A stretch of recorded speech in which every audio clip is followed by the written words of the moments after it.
Et un, Khabter Wadati, bonsoir tout le monde, ahlan wa sahlan, marhaba bikum ya jama'at al-khair. Bonsoir tout le monde, il est 22h33 chez moi. Marhaba bikum ya jama'at al-khair. Dans ce jour béni, nous sommes heureux pour une fois. Ça fait très très longtemps que nous n'avons pas été heureux.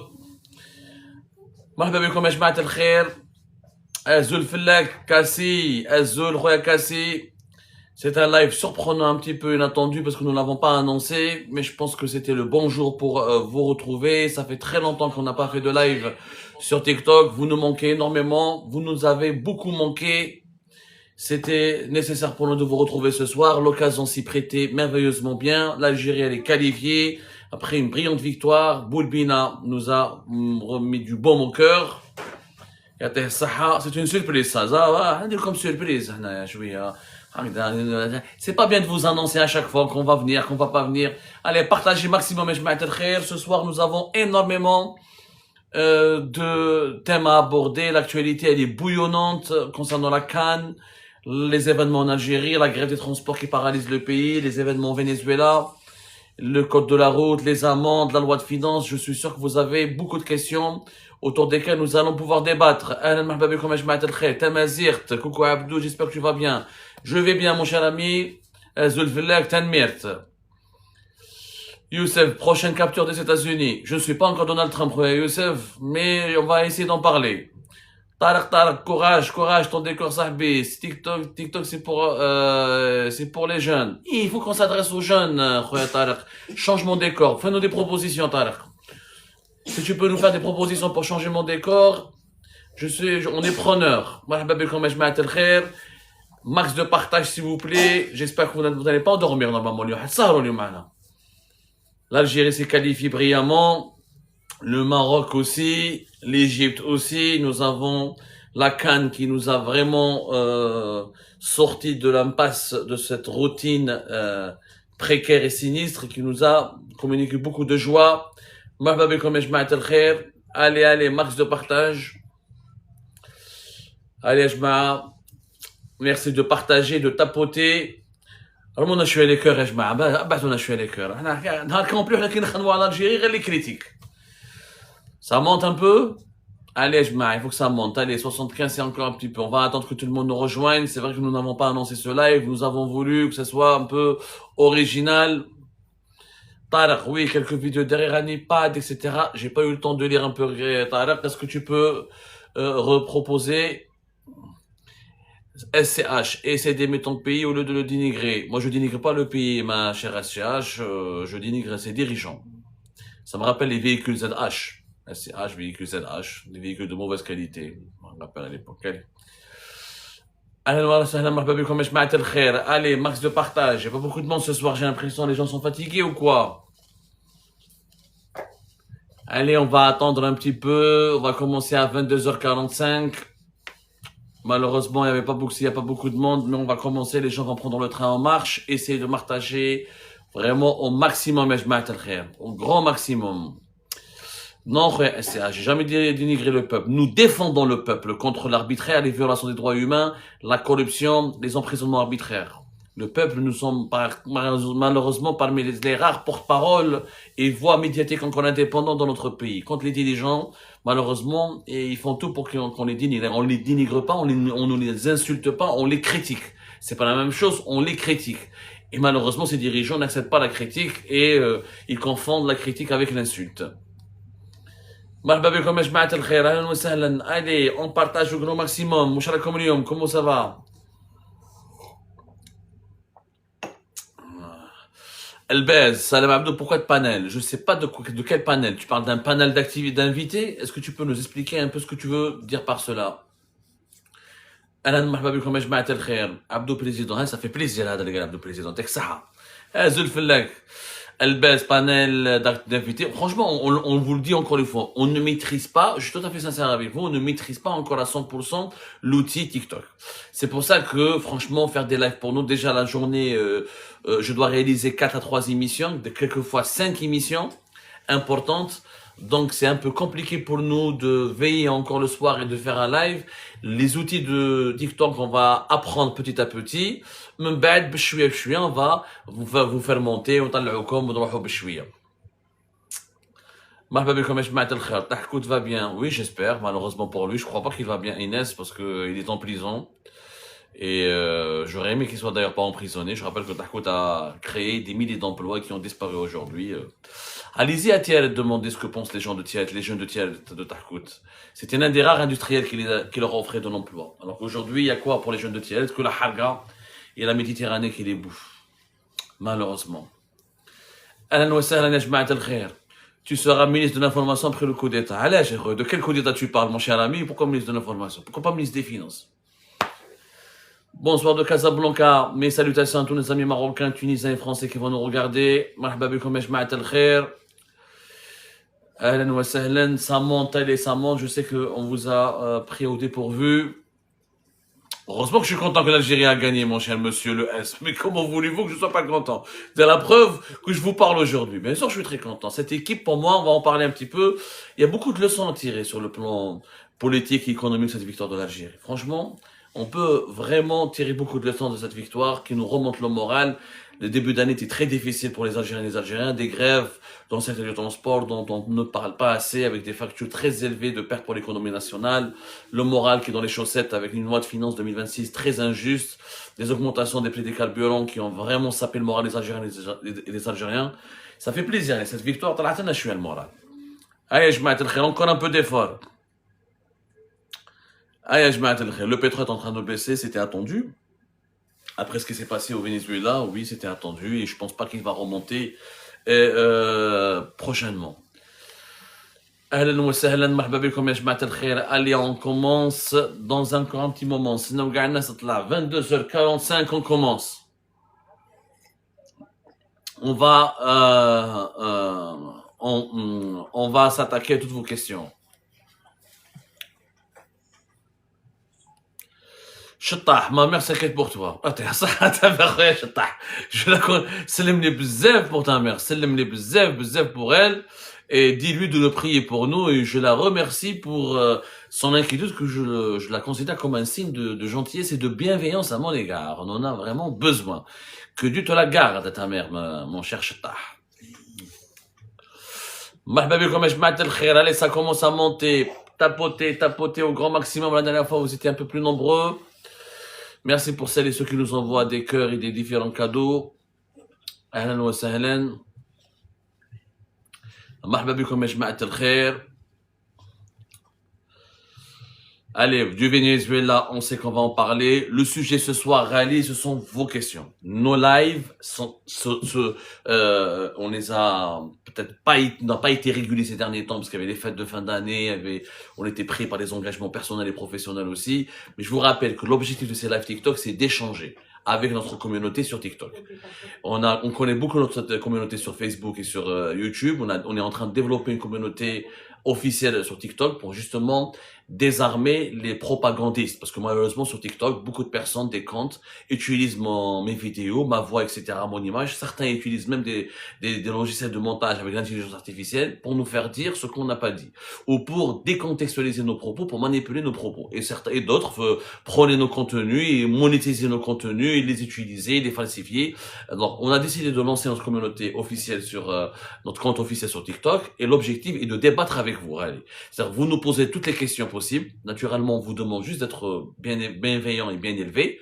Vous n'êtes pas obligé d'être d'accord avec nous, vous n'êtes même pas obligé de nous aimer. C'est pas les feux de l'amour, mais c'est les feux du respect, on va dire.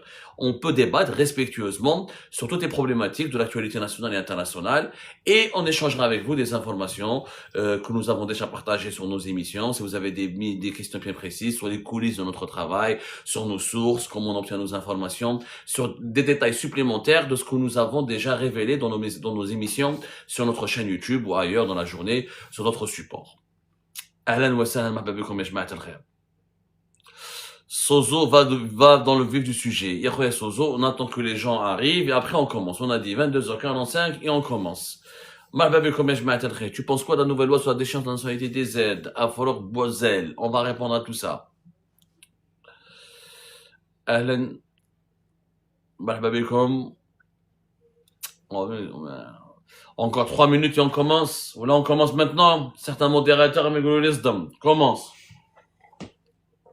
Allez, Les modérateurs sont un peu plus pressés aujourd'hui. Il fait tard, ils ont envie de manger, ils ont envie de dormir.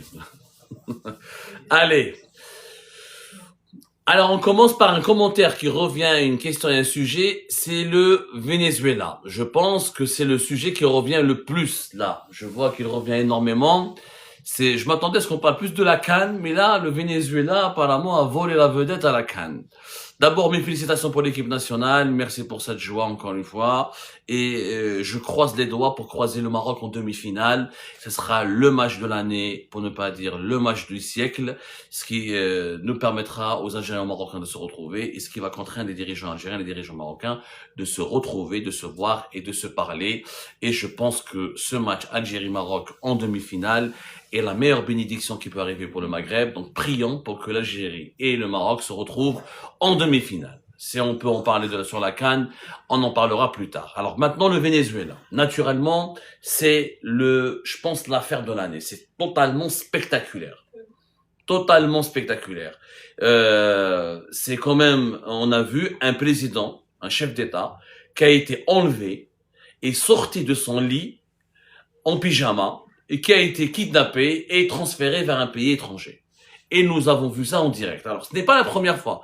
Ça s'est déjà passé au Panama. Mais quand ça s'est passé au Panama, c'était, je crois, durant les années 90, il n'y a pas eu de réseaux sociaux, il n'y avait pas d'internet, il n'y avait pas, etc. Donc, c'était pas, ça n'a pas eu ça n'a pas frappé l'opinion publique mondiale. Ça n'a vraiment pas frappé l'opinion publique mondiale. Cette fois-ci, c'était en direct. Il y a la magie des réseaux sociaux et les gens étaient tout simplement choqués de voir Maduro qui, il y a une semaine, comme Nicolas Maduro, il y a une semaine, il insultait Donald Trump, il lui a dit, si tu es un lâche, viens m'affronter, viens me chercher. Et comme par hasard, Donald Trump, il est vraiment parti le chercher. Donc c'est quand même incroyable. Alors, je cherche le nom de Noriega. Voilà, Noriega. La première fois, la dernière fois que les États-Unis d'Amérique ont enlevé et, pardonnez-moi. J'ai un petit problème, là. Je sais pas qu'est-ce qui se passe. Je voulais juste vous donner la date exactement. C'était, je crois, en tout cas, les années 90. Je voulais juste chercher. Voilà. Il s'appelle Manuel Noriega. Qu'est-ce que j'ai un problème d'internet ou quoi? Bon, apparemment j'ai un problème de connexion. Donc ça s'est déjà passé avec le président du Panama. Peu importe les dates, on vous les donnera tout à l'heure. Que penser de l'affaire Maduro? Personne ne peut approuver la méthode. C'est une violation claire, nette et précise du droit international. Claire. On peut pas approuver la méthode. La méthode, c'est une méthode mafieuse, immorale. Ceci dit, on va pas pleurer Nicolas Maduro. Personne ne va pleurer Nicolas Maduro. D'ailleurs, même ses propres alliés n'ont pas pleuré Nicolas Maduro. Et ce qui est étonnant dans le cas de l'Algérie, c'est que l'Algérie et le Venezuela, on avait... Ah, merci beaucoup pour la prière. Je ne sais pas ce que ça signifie, Bilal, mais merci beaucoup pour ta prière, ou c'est une étoile apparemment qui nous a été adressée. Merci beaucoup.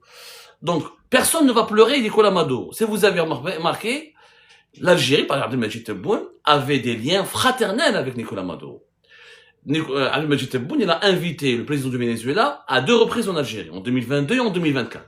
En 2022, quand il est arrivé, on lui a déroulé le tapis rouge. Et Abdelmadjid Tebboune le qualifiait de frère. Et Nicolas Maduro n'avait pas tari d'éloges sur Abdelmadjid Tebboune. Et un lien d'amitié s'était créé entre eux, un lien sincère. Tebboune avait promis un vol direct entre Alger et Caracas. Il y avait des domaines de coopération économique qui avaient été mis en place. Maduro l'a demandé à l'Algérie, au régime algérien entre guillemets, parce qu'il s'adressait beaucoup plus à Tebboune qu'au peuple algérien, d'accompagner le Venezuela dans la reconstruction de son secteur pétrolier. Donc il y avait des liens d'amitié et de coopération et de partenariat. Le Venezuela, pour davantage plaire à Abdelmadjid Tebboune et pour gagner ses faveurs, ça a renforcé son soutien au Polisario, au mouvement indépendantiste Polisario qui demande l'indépendance occidentale et qui lutte contre le Maroc. Donc entre le Venezuela et l'Algérie, il y avait une véritable lune de miel. Il y a eu des sessions de coopération, etc. Il y avait un véritable partenariat. Tebboune, pas un mot. Pas un mot. Bien sûr, soyons réalistes. C'est pas Tebboune qui va demander qui va pouvoir libérer Nicolas Maduro de sa détention aux États-Unis d'Amérique, mais au moins une dénonciation. au moins tu dis, hey, au moins tu dis, pire encore, l'APS, au lendemain de l'enlèvement, le jour même, pas le lendemain, le jour même de l'enlèvement de Nicolas Maduro, elle n'a même pas parlé d'enlèvement. L'APS, l'agence de presse étatique algérienne, elle a parlé d'arrestation. Or, il n'a pas été arrêté. On peut pas, un État étranger ne peut pas arrêter un chef d'État étranger. Il n'a pas, les États-Unis d'Amérique n'ont aucune autorité sur le Venezuela. Le Venezuela est censé être un pays indépendant. Si le président du Venezuela devait être arrêté, il aurait dû être arrêté par sa propre police, par sa propre armée, par son propre peuple. Donc, quand l'APS, elle met, le président du Venezuela a été arrêté. Elle cautionne indirectement la campagne américaine. Même Donald Trump n'a pas parlé d'arrestation. Il a parlé de capture. C'est-à-dire que le régime Tebboune n'a même pas osé qualifier l'enlèvement d'enlèvement. Donc, non seulement il n'y a pas eu solidarité à l'égard du Venezuela, il n'y a pas eu de condamnation, il n'y a pas eu de dénonciation, alors que l'Iran et la Russie ont dénoncé, etc. Mais bon, on va dire que l'Iran et la Russie sont plus puissants que Tebboune. Ils peuvent au moins essayer de défier les États-Unis d'Amérique. Mais la leçon de l'attitude algérienne, c'est quoi?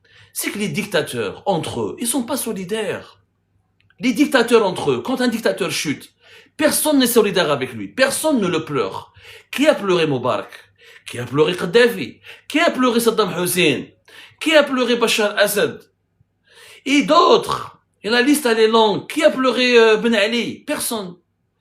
C'est ça la leçon qu'on doit tirer. La leçon, l'attitude algérienne, l'attitude de Tebboune à l'égard du Venezuela, elle démontre qu'un président, qu'un chef politique, s'il n'est pas aimé par son peuple, s'il n'est pas soutenu par son peuple, s'il n'a pas l'adhésion de son peuple, rien ne pourra le protéger contre une agression étrangère. Regardez Erdogan. Erdogan est autoritaire. Il a eu des dérives autoritaires. Quand il y a eu le coup d'État contre Erdogan, je crois que c'était en 2016, le peuple turc, une partie du peuple turc est sortie, a défendu Erdogan. Là, il y a eu des manifestations. Il y a eu des manifestations en faveur de Nicolas Maduro. Sur les 28 millions de Vénézuéliens. Combien? Il n'y a même pas eu 100 000 ou 200 000 qui ont manifesté dans les rues de Caracas. Pourquoi? Parce que le pays est en ruine. Parce que Nicolas Maduro, son bilan est catastrophique. On ne pleure pas la chute des dictateurs. Personne ne va pleurer la disparition d'un dictateur. Et là, il faudra qu'en Algérie, on tire la leçon. Il faudra que non seulement tous les dictateurs du monde entier vont tirer la leçon, mais je pense que Tebboune, depuis cet événement, il est en train de réfléchir à maintes reprises. C'est en train de ruminer dans sa tête. C'est que quand on est un tyran, quand on est un dictateur, quand on est injuste, quand on est un haggar, quand on est dans l'arbitraire, ça finit toujours mal. L'histoire de l'humanité, elle est meublée d'exemples. Depuis les pharaons, aux empereurs, jusqu'aux présidents dictateurs, jusqu'aux généraux, etc. En Amérique latine, en Afrique, ou là en Asie du Sud-Est, ou là partout dans le monde, quand un dictateur, il n'est pas aimé et vomi par son propre peuple, et ben il chute. Les conditions de la chute changent. Kadhafi aussi, c'est une agression étrangère. S'il n'y avait pas l'intervention de l'OTAN, est-ce que Kadhafi aurait pu finir massacré et tué? Non. Saddam Hussein, c'est aussi une agression étrangère. Bachar al-Assad, s'il n'y avait pas le soutien de la Turquie, d'autres puissances, il aurait pu aussi, on peut dire aussi c'est une puissance étrangère. On me demande d'abréger parce que je parle lentement. Je sais pas pourquoi. Parce que le sujet, je pense, est important. Bref, ce qu'on pense de Maduro, c'est que c'est une leçon que tous les dictateurs du monde doivent tirer maintenant. Que Donald Trump, c'est pas un modèle de vertu. Mais quand Donald Trump s'attaque à des dictateurs, franchement, on peut le condamner sur le plan de la morale, mais personne ne va pleurer ces dictateurs. Personne ne va les pleurer. Mais les pays qui tiennent debout face aux agressions étrangères, ce sont les pays où il y a un front national, uni, où il y a une cohésion nationale, où il y a une harmonie entre les dirigeants et le peuple. Tant qu'en Algérie, nous, on n'a pas cette harmonie-là, on est exposé à tous les dangers. Autre question? Mais à part le Venezuela, quelqu'un m'a épinglé. Pour toi, si le gouvernement change, est-ce que la frontière ouvre avec le Maroc ou ça va prendre du temps? Non, c'est le régime Tebboune change, c'est Abdelmajid Tebboune change. Si on a un autre président plus jeune, le conflit algéro-marocain peut être résolu, peut être réglé. Je lui dis Bardock, elle peut être réglée, absolument. Boudiaf, Allah yarhamou, voulait régler ce problème. Mais il n'a pas eu le temps, il a été assassiné. Lui qui était réfugié politique, qui a été longtemps réfugié, exilé au Maroc. Abdelaziz Bouteflika, à son arrivée, il voulait régler le problème. D'ailleurs, à l'époque de Bouteflika, c'était beaucoup moins tendu avec le Maroc. Bien sûr, moi j'ai de l'espoir. Moi, pour moi, le conflit algéro-marocain sera résolu. Un jour ou l'autre sera résolu. Pourquoi? Parce qu'avant, c'était un motif de légitimité pour les dirigeants, pour les régimes algériens, pour le régime marocain. Aujourd'hui, ils n'ont pas besoin de ce motif. Le monde est suffisamment dangereux. L'environnement géopolitique régional est tellement dangereux et les défis auxquels sont exposés le Maroc et l'Algérie sont tellement puissants et importants et même dangereux que les régimes, pour rester en place ou pour justifier une fermeture ou justifier un refus de la démocratisation de leur pays, n'ont pas besoin d'utiliser à chaque fois l'ennemi extérieur. Aujourd'hui, il y a plein d'ennemis. L'Algérie, elle a plein d'ennemis, le Maroc, elle a plein d'ennemis. Le terrorisme au Sahel, le réchauffement climatique, les crises économiques, les réseaux criminels, l'émergence, les ingérences étrangères de la part de puissances régionales comme la Turquie, les Émirats, Israël et les autres. Donc les deux pays sont exposés à pas mal de menaces. Si demain, en Algérie, il y a un président issu de ma génération, il va certainement régler le problème avec le Maroc très facilement. Ceci dit, pour régler le problème, il faut être à deux. Il faut aussi du côté marocain qu'il y ait une volonté politique sérieuse pour tourner la page et pour bâtir un Maghreb et pour faire des concessions et résoudre. Parce qu'il y a des problèmes aussi entre l'Algérie et le Maroc qui sont techniques. Par exemple, les Algériens qui ont été expulsés du Maroc, les années 70. Voilà. La coopération sécuritaire, la coopération pour la lutte contre la drogue. C'est des problèmes techniques qui existent, comme les Marocains qui ont été expulsés d'Algérie aussi. Il faudra les aborder. Il y a des problèmes qui sont des dossiers techniques, on peut les résoudre s'il y a une bonne volonté, mais surtout s'il y a deux régimes qui s'acceptent mutuellement et qui comprennent la nécessité de ne plus se considérer comme des ennemis et des adversaires. Yes Falcao, les Marocains ne veulent pas d'ouverture, je suis pas du tout d'accord avec toi. Si, les autorités marocaines, en tout cas avec Mohamed VI, il y avait beaucoup de signes d'ouverture. Il a toujours appelé à l'ouverture des frontières, il a toujours demandé la paix avec l'Algérie, il a toujours dit à l'Algérie ne craignez rien, aucun mal n'arrivera à l'Algérie. Et franchement, quand on voit comment les Algériens, Mohamed VI il disait aucun mal, le Maroc n'acceptera jamais que l'Algérie lui arrive du mal parce qu'ils sont pas cons. Mohamed VI c'est très bien. Une Algérie instable, c'est une menace contre la sécurité du Maroc lui-même. C'est une véritable menace. Il faut arrêter. Il y a certains Algériens et Algériens qui croient que le Maroc, son plaisir ou son bonheur est de voir l'Algérie sombrer. C'est complètement con. Les années 90, quand l'Algérie était en guerre civile, le Maroc, il en a beaucoup souffert. Il a fermé sa frontière, etc. Il a imposé les visas. Les Marocains avaient beaucoup peur pour eux-mêmes. Parce qu'il y a la contagion islamiste, la contagion du terrorisme islamiste. C'est comme nous sommes dans un immeuble. Qui accepte le feu qui est chez ton voisin? Le feu qui s'empare de la maison de ton voisin, il va te menacer toi-même. Donc aucun État ne voudrait que son voisin immédiat et direct, avec lequel il partage des centaines de kilomètres de frontières, nous sommes dans une crise d'insécurité ou une crise qui pourrait plonger ensuite, qui pourrait atteindre, qui pourrait dépasser les frontières. Parce que les dangers de l'insécurité, les dangers de l'instabilité ne connaissent pas des frontières. Ça se propage. On a bien vu comment la menace de Daesh s'est propagée entre 2012, 2013 jusqu'à 2017, 2018. On a bien vu comment la menace Al-Qaïda s'est propagée. On a bien vu comment l'expansion, les ingérences russes, chinoises, turques, émiraties, israéliennes se sont aussi propagées. Donc franchement, il faut rester optimiste, il faut comprendre, il faut être réaliste, il faut comprendre que la sécurité et le développement de l'Algérie vont permettre de renforcer la sécurité et le développement du Maroc et vice-versa. La sécurité et le développement du Maroc va renforcer la sécurité et le développement de l'Algérie. On a bien vu en Union européenne comment la complémentarité entre les pays de l'Union européenne a créé la prospérité et le développement économique en Europe. Pourquoi pas chez nous au Maghreb? Alors, et je vois que beaucoup de gens me posent la question, est-ce que la prochaine cible c'est l'Algérie? Alors, il faut corriger certaines informations. L'Algérie n'a pas de problème avec les États-Unis d'Amérique. L'Algérie n'a jamais eu de problème avec les États-Unis d'Amérique. Il faut vraiment arrêter. Qu'est-ce qu'il y a la différence entre le Venezuela et l'Algérie? Il y a beaucoup de caractéristiques communes. On risque une faillite économique comme le Venezuela. C'est un danger. Mais on n'a jamais été exposé à des sanctions internationales. Il y avait un embargo déguisé durant la décennie noire sur les armes, etc. Mais il n'y avait pas des sanctions occidentales très dures et déclarées et assumées. La preuve, durant les années 90, le club de Paris, club des pays les plus riches du monde, a prêté de l'argent à l'Algérie. Les armes n'étaient pas vendues à tout, ils n'étaient pas vendus officiellement parce qu'il y avait des théories sur le Kitchuki, on accusait l'armée algérienne de commettre des crimes contre la population civile, mais les armes circulaient sur le manteau. Donc, l'Algérie, la différence avec le Venezuela, c'est que l'Algérie n'a pas de problème pour le moment. Pour le moment. Elle n'a pas de problème avec une puissance mondiale. L'Algérie est un partenaire respecté des États-Unis d'Amérique. Les États-Unis d'Amérique, ils s'intéressent à l'Algérie depuis l'indépendance. Je rappelle que les États-Unis d'Amérique ont favorisé l'indépendance de l'Algérie. Ils se sont rangés contre la colonisation française, la position de Kennedy, qui est un grand président américain, qui a soutenu l'indépendance de l'Algérie, je le rappelle. Même si l'Algérie a opté pour le socialisme soviétique, pour dire même un communisme et un socialisme, pur et dur, à l'époque de Wali Boumediene, les relations étaient cordiales. L'Algérie a joué un rôle important dans la libération des otages américains, dans l'ambassade américaine à Téhéran. L'Algérie a toujours été partie prenante du dialogue entre les États-Unis d'Amérique et les pays socialistes du continent africain. Par exemple, l'Algérie, en dépit qu'elle faisait partie du clan soviétique, de l'Union soviétique, mais elle était neutre. Elle était leader du mouvement des pays non alignés. Et elle gagnait le respect des États-Unis parce que l'Algérie est un grand pays, une institution militaire forte, un pays qui n'a jamais fricoté avec les mouvements terroristes, notamment les mouvements islamistes terroristes, un pays qui a une expérience sécuritaire importante, et surtout, dans le développement des hydrocarbures, les Américains, dès le départ, étaient associés. Les Américains n'ont jamais été exclus du marché des hydrocarbures algériens. Donc les relations ont toujours été cordiales. Donald Trump n'a pas de problème avec Tebboune.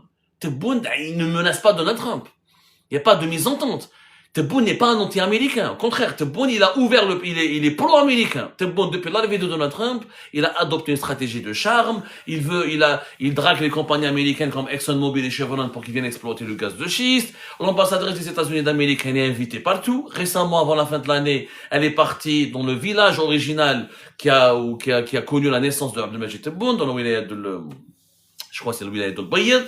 L'ambassadrice américaine qui va partir là d'ici le mois de février, qui sera remplacée, elle était hyper bien accueillie, elle était influente, écoutée, considérée. Il y a un dialogue militaire franc et prometteur entre les États-Unis d'Amérique et l'Algérie. Durant l'été 2025, le numéro 2 de l'armée nationale algérienne, le général major Mustafa Smaili, il a été accueilli sur la base de l'Africom. Il a participé à la cérémonie de l'installation du nouveau commandant de l'Africom, qui est le siège de des armées américaines pour l'Afrique. Les relations sont cordiales. L'Algérie n'a jamais été sanctionnée par une puissance mondiale. L'héritage Tana, la chance, d'ailleurs, c'est ce qui nous a permis d'atténuer les dégâts désastreux du bilan Tebboune, c'est que depuis l'époque boumedienne jusqu'à l'époque Bouteflika, l'Algérie a eu une diplomatie intelligente et elle a mis de toutes les grandes puissances. Elle était socialiste, mais respectueuse, ouverte d'esprit, très tolérante à l'égard du capitalisme américain, voire même partenaire dans le domaine des hydrocarbures du capitalisme américain. Elle était méditerranéenne et africaine, mais très ouverte sur l'Occident. Les relations sécuritaires étaient importantes entre les services secrets algériens et la CIA, donc tout se passe bien. Il y aurait eu un danger si on était sanctionné directement par les États-Unis d'Amérique, comme l'était le Venezuela. Le Venezuela, c'est un autre problème. Le Venezuela, il a pratiqué une politique anti-américaine, il a chassé les compagnies américaines, ce que l'Algérie n'a pas fait. Le Venezuela, il s'est beaucoup rapproché de la Chine, de la Russie. Il faut le dire. Donald Trump, pourquoi il a neutralisé Maduro? Parce que Donald Trump ne voulait pas, il n'acceptait pas que le Venezuela devienne une colonie chinoise. C'est contre la Chine et la Russie que Donald Trump a fait ça. Surtout contre la Chine. Il a dit Donald Trump, les États-Unis d'Amérique, le continent américain, c'est l'espace vital des États-Unis. Aucune grande puissance ne doit venir nous concurrencer ou nous menacer sur le continent américain. Donc, il y a des enjeux géopolitiques différents. L'Algérie est l'ami de la Chine, mais on n'a jamais menacé les intérêts américains par les intérêts chinois. Et etc.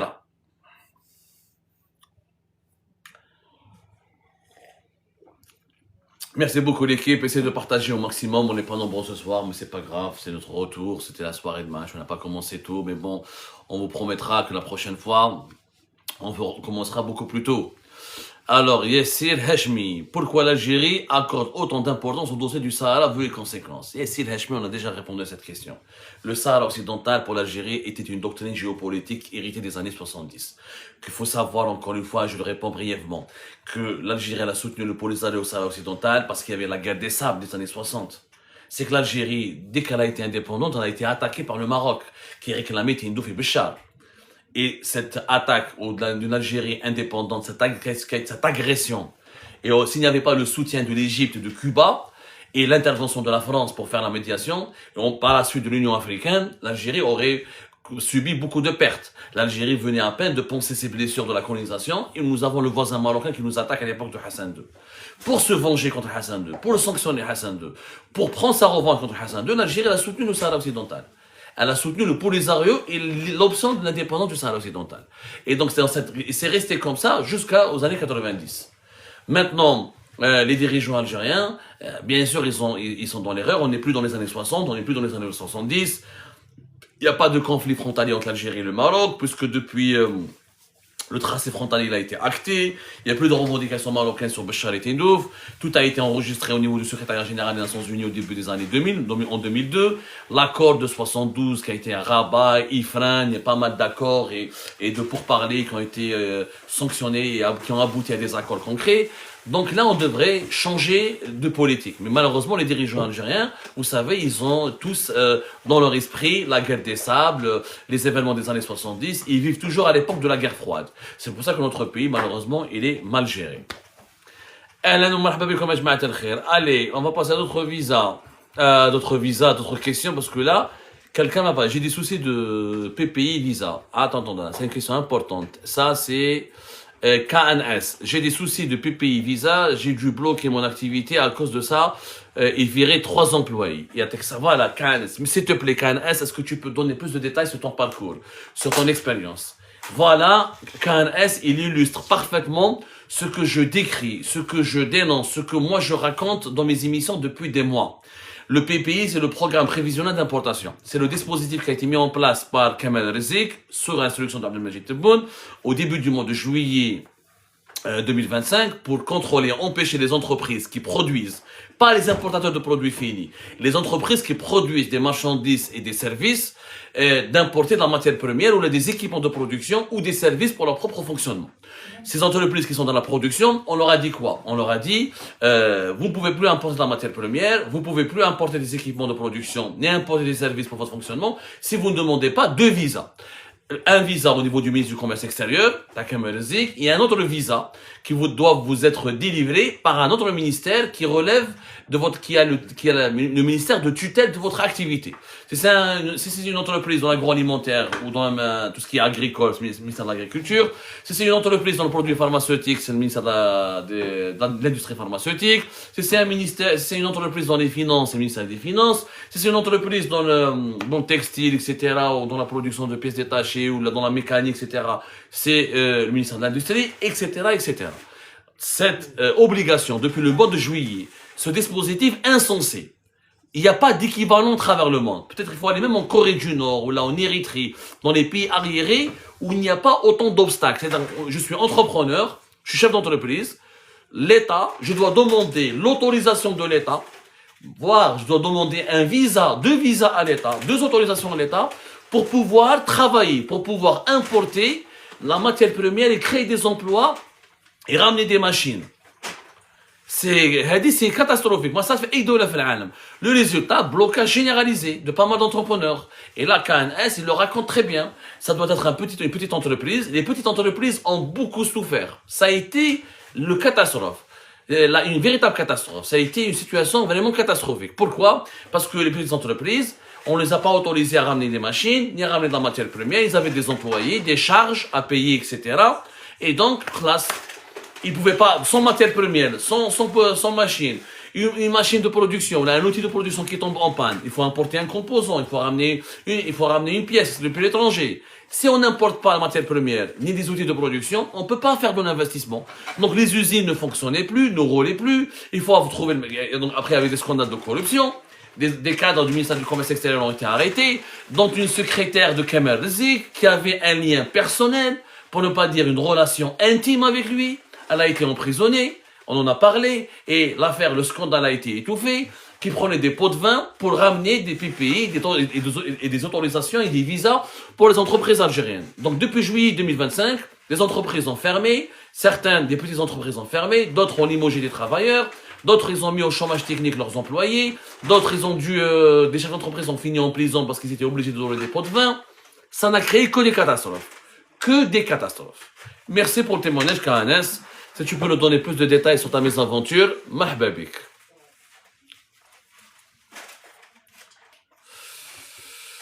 Voilà, Abdou, bonsoir et félicitations pour la qualif. Merci beaucoup, Félix Yes. Marhaba bik, comme Jma'at al-Khair. Est-ce qu'il y a d'autres questions?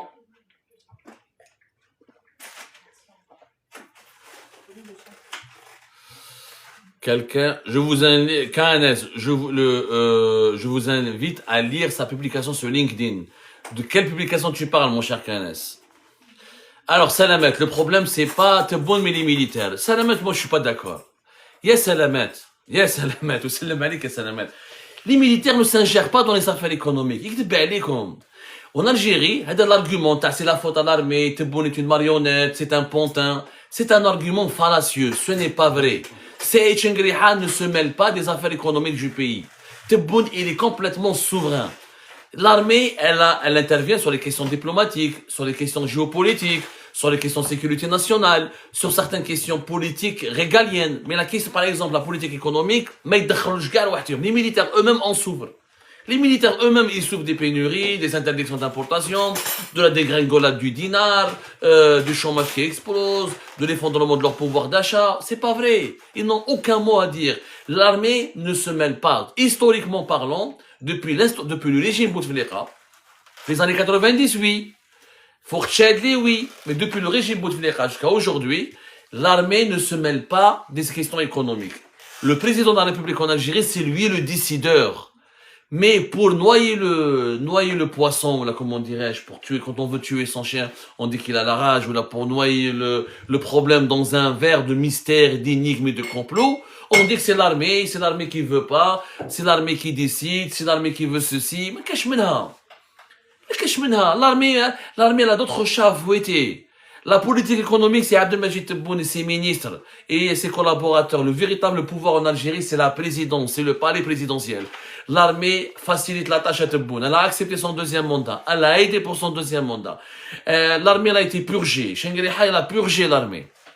Il a purgé l'armée. Il a mené pas mal de généraux qui étaient pas pro Tebboune, ou qui étaient méfiants à l'égard de Tebboune, ou qui étaient hostiles à Tebboune. Ils ont été mis en prison. Tebboune a vraiment domestiqué l'armée pour Saïd Chengriha, il a domestiqué l'armée pour la mettre au service de Tebboune. Donc je ne vois pas comment l'armée peut être, comment on peut encore une fois justifier ou expliquer la mauvaise situation du pays par ça, c'est l'argument du faible. Comme on n'arrive pas à s'attaquer à Tebboune, comme on n'arrive pas à le changer, comme on n'arrive pas à le remplacer, la faute à l'armée à la bon dos. L'armée à la bande. Et d'ailleurs, le fait que, encore une fois, tout ce qui est, toutes les conneries dans la mauvaise gouvernance du pays, on essaie de les imputer à l'armée. Complètement fou. L'armée voudrait que le pays soit développé. L'armée, ça l'arrange que le pays soit ouvert, développé économiquement, pour qu'elle puisse augmenter ses propres budgets. Les militaires, ils aimeraient bien avoir un dinar bien stable, un pouvoir d'achat fort. Encore une fois, cet argument n'a aucun sens. Merci beaucoup, Chetah, pour tes fleurs et tes dons. Merci beaucoup pour tes cadeaux. Et je remercie tout le monde pour tous les cadeaux et tout leur soutien. Salamet, je parle de l'affaire du Sahara. Ça, c'est autre chose. Oui, hein, moi je parle d'affaires économiques. Sur l'affaire du Sahara occidental, c'est vrai que l'armée a son mot à dire. Ça, c'est vrai. Pour des raisons historiques et diplomatiques que nous avons expliquées. Alors, Yakoto, je suis étonné que tu vois pas l'offensive que mène le Maroc, même avec l'ouverture des frontières. De quelle offensive tu parles, mon cher Yakoto? Est-ce que tu peux être beaucoup plus précis, beaucoup plus détaillé? De quelle offensive? Moi, je vois pas une offensive particulière. Hein. J'ai pas vu des chars ou des soldats marocains envahir l'Algérie. Moi, j'ai pas vu ça. Maintenant, si tu peux nous expliquer davantage pour qu'on puisse en débattre, mon cher Yakoto. Marhaba Komenes. On veut bien que Tebboune subisse le même. On veut bien que Tebboune subisse le même enlèvement que le président de Venezuela. Moi, je suis pas d'accord avec toi, Amaj. Moi, je suis contre les changements et les renversements qui sont décidés par les puissances étrangères. Je suis désolé, moi je ne partage pas du tout ton point de vue. Je dis bien sûr que, attention, les dictateurs, quand personne ne va les pleurer, on va pas les pleurer comme on n'a pas pleuré tous les dictateurs qui ont chuté, mais on va pas appeler à une intervention étrangère. Le changement en Algérie doit se faire à travers les Algériens et les Algériens. On a bien vu les changements qui ont été opérés par des puissances étrangères. On a vu l'exemple là en Libye, ça a donné un pays morcelé, divisé et par la guerre et ravagé par la guerre, alors que c'est un pays immensément riche. L'Irak, qui a connu un cauchemar qui a duré plus de 10 ans. Le Yémen, avec les ingérences étrangères, maintenant il est menacé de division. Le Soudan. Non, les ingérences étrangères n'ont jamais apporté le bonheur au peuple. Les solutions aux problèmes locaux doivent être des solutions locales. Tebboune, il doit partir si le peuple algérien veut qu'il parte. C'est parce que Donald Trump ou là Emmanuel Macron ou je sais pas quoi. Non, moi je suis pas du tout d'accord avec cette approche. Elle est dangereuse. Elle est extrêmement dangereuse. Encore une fois, je vous ai donné des exemples. Tous les pays où il y a des ingérences étrangères, ça a fini mal. Donc moi je suis pas du tout parti dans cette méthode et je pense que nous les Algériens, on est suffisamment mûrs et intelligents pour faire le changement dans notre propre pays. La pression étrangère, elle peut être utile. Franchement, la pression étrangère, elle peut être utile. Bien sûr, il y a des pressions américaines, ou il y a des pressions étrangères, européennes, ou chinoises, ou russes, ça peut déstabiliser un régime autoritaire et ça peut le forcer à faire des concessions ou à procéder à des ouvertures. On peut intelligemment utiliser des pressions étrangères. D'ailleurs, la guerre de libération nationale, on a obtenu notre indépendance parce qu'on a été soutenu par l'Égypte de Nasser, par l'Union soviétique, par la Yougoslavie de Tito. ماهوش حرام tu utilises la pression étrangère. بصح باش انا je vais appeler Donald Trump pour renverser Tebboune, pour moi c'est de la trahison. On veut lutter pour changer l'Algérie. ماشي pour diviser l'Algérie نردوها comme le Yémen ou la Syrie ou la Libye. Je pense que ça n'a pas de sens, hein, et ça n'a pas de sens, il faut être un peu raisonnable. Donald Trump d'ailleurs, il s'en fout de nous, il s'en fout de l'Algérie, il est pas là pour, Donald Trump, il est là pour défendre ses intérêts. Mais il n'est pas là pour chercher le bonheur des Algériens et des Algériens. Le bonheur des Algériens et des Algériens, il n'y a que les Algériens et les Algériens eux-mêmes qui peuvent l'obtenir et qui doivent travailler pour. Alors, le Maroc soutient des opposants de l'Algérie comme la France, le Mali, Haftar en Libye. Oui, et écoute, c'est vrai, il y a des opposants marocains qui sont soutenus par des opposants algériens qui sont soutenus par le Maroc. On a vu Hicham Aboud, le cas de Hicham Aboud, etc. Mais bon, entre guillemets, l'histoire de Hicham Aboud, c'est mal terminé pour le Maroc. Ça s'est terminé par un scandale. Il les a filmés, il les a espionnés, au Kharjit Betbehdi à l'international. Maintenant, tu me dis, le Maroc soutient les opposants. Entre guillemets, oui, comme l'Algérie soutient aussi les opposants marocains. Tu me dis le MAC, oui, il y a un soutien non institutionnel de certains lobbies marocains pour le MAC. Mais l'Algérie aussi soutient les séparatistes du RIF. L'Algérie fait de même. Dans une guerre de rivalité, il y a toujours les régimes essayent de déstabiliser leurs adversaires en se rapprochant de leurs opposants. Ça c'est vrai, mais le Maroc n'a pas armé le MAC, ou il a donné des armes au MAC, ou il a donné, allez-y au MAC, prenez les armes et libérez la Kabylie, etc. Non, ça s'est pas fait. Ça s'est pas fait. Donc soyons raisonnables. Il faut être logique, il faut être factuel. Il y a une rivalité, il y a des coups bas de part et d'autre. Nous, en tant que sages, moi, j'ai toujours appelé les sages en Algérie et au Maroc à ne pas tomber dans les manipulations du régime, des deux régimes, et je propose une troisième voie, qui est la voie de la réconciliation et de la fraternité, pour une raison simple. Vous pensez que la France, elle serait encore stable, elle tiendrait encore aujourd'hui face à toutes les crises qu'elle a subies s'il n'y avait pas l'Union européenne? Vous pensez que les Européens, ils sont bêtes d'avoir fait la paix entre eux? Les Européens, ils ont eu 2 guerres mondiales. Pourquoi, selon vous, les Allemands et les Français, qui se sont détestés pendant des siècles, ils se sont dit, c'est le moment pour nous de faire l'unité, de faire l'Union européenne? Parce qu'ils ont compris que tout seuls, ils vont être réduits en esclavage par d'autres grandes puissances. Qu'ensemble, dans la paix et dans l'union, ils pourraient garantir leur richesse et leur prospérité. C'est ce qui s'est passé. L'Europe, c'était arrivé les Français et les Allemands, qui ont fait 2 guerres mondiales, ils se sont réconciliés. Pourquoi nous, avec le Maroc, on n'a eu qu'une guerre de sable, et on a eu 2 affrontements militaires très très limités à Angala, les années 70. Au contraire, les Marocains nous ont soutenus pour la guerre de libération nationale. On a soutenu le Maroc dans pas mal d'épreuves historiques. Donc il y a des partages, et des familles communes, etc. Moi, je privilégie toujours l'unité. Moi, je suis pragmatique. Quelqu'un qui veut du bien à son pays, c'est quelqu'un qui cherche à ce que son pays entretienne des bonnes relations avec tous ses voisins. Maintenant, si quelqu'un déteste son pays, veut le malheur de son pays, les guerres, ça n'existe pas. Ça monte un peu. Un peu, on peut, vraiment un peu. On est à 200, mais voilà, c'est mieux que rien, franchement, pour 23 heures, c'est mieux que rien. De toute façon, nous, on aime notre communauté, on les respecte, on la respecte. Même s'il y a 20 personnes, on est prêt à en parler. De toute façon, je rappelle que tous ces lives seront disponibles sur notre chaîne YouTube dès le lendemain, que vous pouvez, que celles et ceux qui nous ont ratés ce soir peuvent retrouver l'intégralité de ces échanges sur notre chaîne YouTube, et que dans les prochains jours, on vous promet, on va commencer à une heure beaucoup moins tardive. Et voilà. Z et D, c'est quand vous nous rendez visite au Maroc? Prochainement, j'espère, bientôt, mais j'ai pas de date encore à vous communiquer, même si nous avons un de nos collaborateurs qui est là-bas en ce moment, et nous vous avons déjà partagé des vidéos sur notre chaîne YouTube, sur l'ambiance de la CAN, dans le stade de Rabat et dans l'hôtel même de l'équipe nationale d'Algérie. Vous pouvez les retrouver, ces vidéos en short. Étalon royal, la fin du dinar, on fait comment maintenant? Étalon royal. J'aurais aimé que le dinar algérien connaisse sa fin.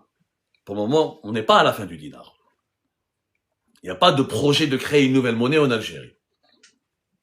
Abdelmajid Tebboune a refusé ce projet, cette option. Pourquoi? Parce qu'on lui a fait peur. Parce que pour changer de monnaie, d'abord, il faut avoir une administration fiscale puissante. Il faut avoir un système financier et des banques puissantes. Il faut avoir une économie solide. Il faut avoir un État bien gouverné.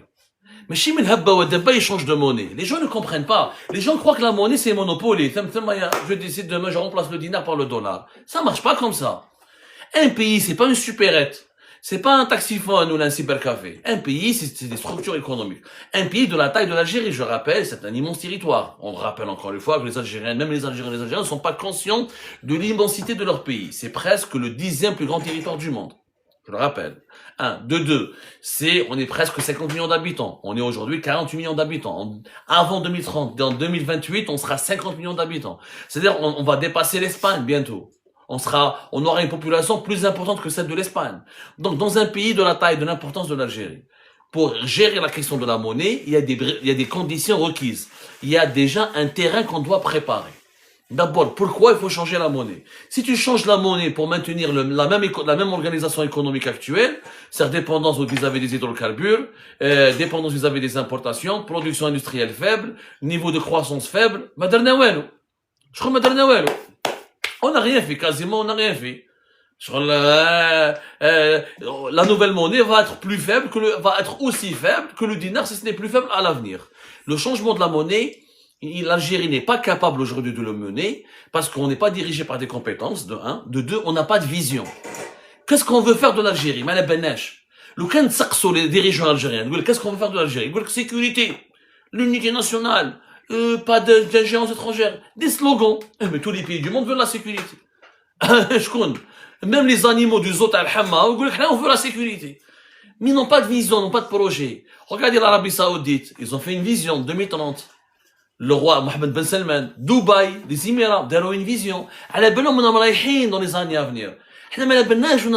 Singapour, l'Union Européenne, tous les pays structurés et qui se sont développés, ce sont des pays qui ont créé des visions, qui ont eu des stratégies, qui se sont fixés un objectif dans les 10 années à venir et qui ont travaillé pour atteindre cet objectif dans 10 ans ou dans 30 ans. Nous, qu'est-ce qu'on veut faire? On ne sait pas. On veut être un pays industrialisé? Oui, mais dans quel domaine? Hydrocarbures, pétrochimie, mécanique, électronique, énergie renouvelable. Le monde change, intelligence artificielle, nouvelles technologies. On veut privilégier le secteur des services ou le secteur de l'industrie manufacturière. On veut du tourisme. Quel type de tourisme? Tourisme d'affaires, tourisme de masse, tourisme international, tourisme intra-africain, une vision, mais une stratégie. Le jour où on aura une vision, on aura une stratégie économique, on saura atteindre un objectif, ce jour-là, on pourra parler du changement de la monnaie. On n'a pas de banque. Vous avez vu, ils ont voulu interdire le cash à partir de cette fin janvier 2026. Plus de cash. Personne ne doit payer, les commerçants ne doivent pas verser du cash dans leur compte bancaire, et donc les clients ne doivent pas les payer en cash. Il faut tout payer par carte ou par chèque. Ils ont reculé. En une semaine, ils ont compris. Comment tu peux faire de pas payer en cash dans un pays où 60 ou 95% des transactions commerciales se font en cash? Comment est-ce possible? Mais c'est pas possible. المستحيلات. Il faut avoir un système bancaire, il faut un taux d'inclusion financière. 66% des Algériens n'ont pas accès à un compte bancaire. Comment tu peux éliminer le cash? On est très loin. Ya jma'a, wallah, on est بعاد. On est très très loin. Vous pouvez pas imaginer le sous-développement اللي رانا فيه. Mais ça ما عندناش le paiement en ligne, mais ça ما عندناش le paiement mobile. On n'a pas, on veut éliminer le cash. Et les commerçants, ils veulent par exemple convertir leur... Mais même pas les machines pour déposer le cash, les banques algériennes. Tu vas la banque, tu demandes une carte bancaire, ils veulent 45 jours, 2 mois. Un chéquier, 1 mois. Et comment on est un pays en 2025? Donc on ne peut pas parler de changement de monnaie, on est vraiment loin. Talent Royal toujours. Pourquoi la grève des transporteurs continue et Tebboune ne les écoute pas? Parce qu'il ne sait pas quoi leur dire. La grève des transporteurs dont personne ne parle, on est l'un des rares médias à en parler chaque jour. Elle a paralysé 70% du territoire national. Les camionneurs, les chauffeurs de bus, les chauffeurs de taxi, le taux de suivi de cette grève il va de 50 à 70% selon les wilayas. On commence à avoir des pénuries de produits de large consommation, notamment dans les wilayas du sud du pays. Il y a des stations d'essence qui ne sont plus alimentées en carburant, parce que les camionneurs et les transporteurs ne veulent pas travailler. D'abord, déjà, le mépris qu'on a à l'égard de ces transporteurs. Le mépris. La moindre des choses. Normalement, tous les médias en parlent. Elle m'a chef des reportages. Censure. Faut pas parler des problèmes en Algérie. Déjà, regardez le régime algérien. Il reconnaît même pas l'existence du problème. Quand tu fuis le problème, quand tu fuis la réalité, tu peux pas régler un problème que tu veux même pas reconnaître. Il faut déjà reconnaître qu'il y a une grève. Il faut comprendre pourquoi il y a une grève. Et maintenant, comment résoudre le problème? Moi, j'avais déjà fait une émission à Talent Royal et j'avais 2 propositions très simples. Pour que cette grève s'arrête, et d'abord, cette grève, elle est légitime. On leur met un code de la route ou une amende, elle est la moitié du SMIC. Donc, il veut une amende 12 000 dinars. عندك le vitre sale 3 000 dinars. عندك 8 000 dinars. C'est-à-dire, tu vas laisser ton argent directement, avant de rentrer chez toi, on va te dépouiller. C'est comme si demain, on va imposer aux Français et aux Françaises des amendes de la moitié du SMIC. 550 €, 800 €, 1000 €. Mais les gens vont devenir fous. Je paye une amende. C'est pas normal. Il faut suspendre le projet du code de la route. Le projet du code de la route, il est noble dans ses intentions. Réduire les accidents de circulation, limiter les morts, protéger la vie des gens. Je suis complètement d'accord. Je suis complètement d'accord là-dessus. C'est des intentions qui sont nobles et qui sont même légitimes. Mais les amendes, le système, les amendes financières qui ont été imposées dans ce code de la route n'ont aucun sens. Par exemple, avec une amende de 12 000 dinars, le pneu il est en mauvais état. Mais qu'est-ce que les pneus faites dire? Comment je dis un pneu en bon état? Et vous interdisez l'importation des pneus. Il y en a qui ont l'oblis, mais vous le pneu, non, mais il faut être fou. Et après, vous demandez aux transporteurs comment ne pas comprendre. Il n'y a pas de pneus. Qui veut rouler avec des pneus en mauvais état? Il faut être fou. Vous payez la moitié du SMIC. Entre 8 000 à 12 000. Par exemple, il n'y a pas d'eau. Il y a des quartiers où il n'y a pas d'eau. Une semaine. Mais il y a une vitre sale. 3 000 dinars. Mais il y a une main. Comment je fais? Il faut être logique à un moment donné. Ça n'a pas de sens. Il faut absolument changer cette connerie. Les dirigeants Tebboune, avec le club des pains, eux, ils ont l'eau chaque jour, ils ont les pneus, ils ont la bouffe, ils ont la nourriture, ils voyagent à l'étranger, l'Italie, Suisse, etc., Luxembourg, etc. Ils ne vivent pas avec le peuple algérien. Ils ne vivent pas. Wallah, le peuple algérien. Est-ce que vous pensez que les dirigeants, les ministres algériens, ils sont pris en charge? Logement, la bouffe, le chauffeur, les gardes-corps. Ils savent pas ce que c'est que ne pas terminer les fins de mois, ne pas avoir à manger, ne pas avoir 1 kilo de viande. Ils savent pas ce que c'est un SMIC. Ils savent pas ce que c'est que la moitié du SMIC. Aïché dans un autre monde. Il faut absolument arrêter ce projet.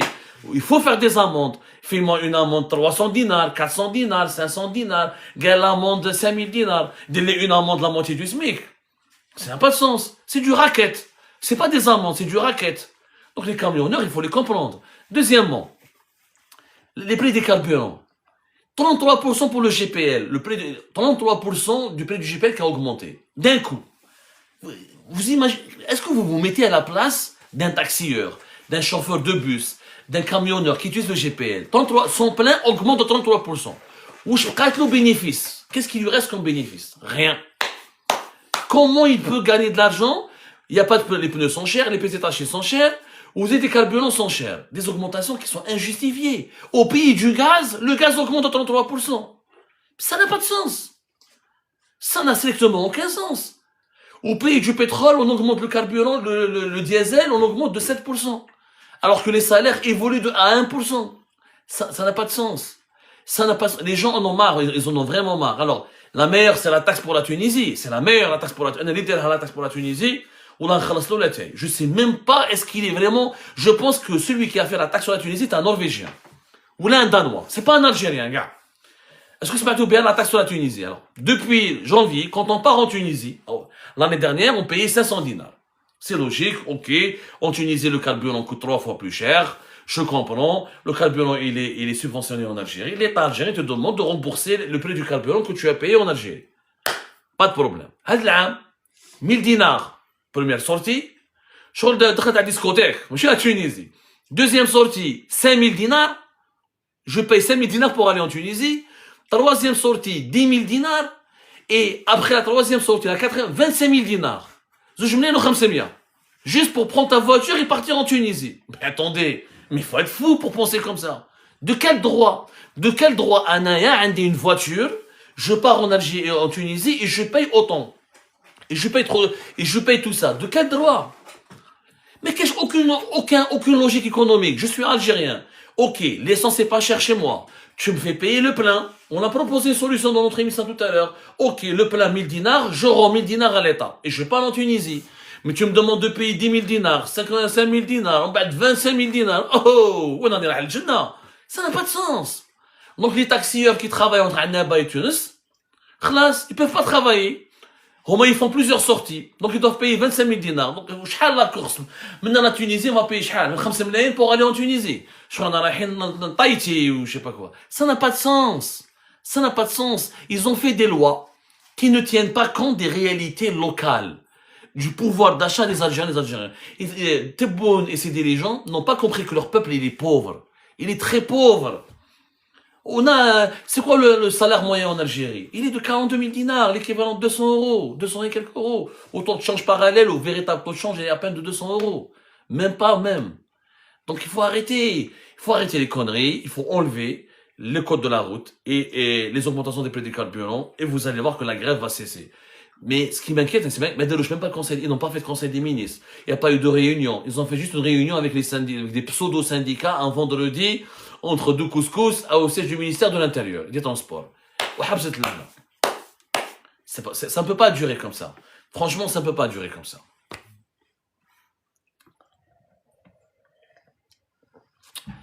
Allez, mesdames et messieurs, on va rajouter encore 15 minutes. Vous êtes un peu fatigués. 15 minutes et on vous laissera. Que pensez-vous des augmentations du fanatisme religieux ces dernières années? Le fanatisme religieux, il augmente parce que la pauvreté augmente. Faut dire la vérité. Est-ce qu'il y a du fanatisme religieux en Suisse? Où les gens sont bien, sont prospères? Est-ce qu'il y a du fanatisme religieux en Suède? Est-ce qu'il y a du fanatisme au Luxembourg, à Singapour, à Dubaï, ailleurs? Non, non. Le fanatisme religieux, il vient d'où? De la misère. Les gens, quand ils ont beaucoup de misère, beaucoup de pauvreté, ils s'accrochent à une certaine interprétation de la religion. Ils commencent à voir le Coran, ils disent il y a une solution, parce que toutes les portes sont fermées. C'est quand il y a une angoisse collective, une angoisse généralisée, que les gens s'accrochent aux religieux et qui deviennent fanatiques parce qu'ils pensent que la religion va régler leurs problèmes. Or, on sait tous, si on a fait l'expérience, la religion ne règle pas les problèmes. La religion ne va pas te permettre de devenir plus riche, de faire de l'essence, ou de partir, de te soigner, ça c'est autre chose. La religion, c'est la foi, c'est la spiritualité, mais malheureusement, quand on est à un moment de faiblesse, on s'accroche à quelque chose.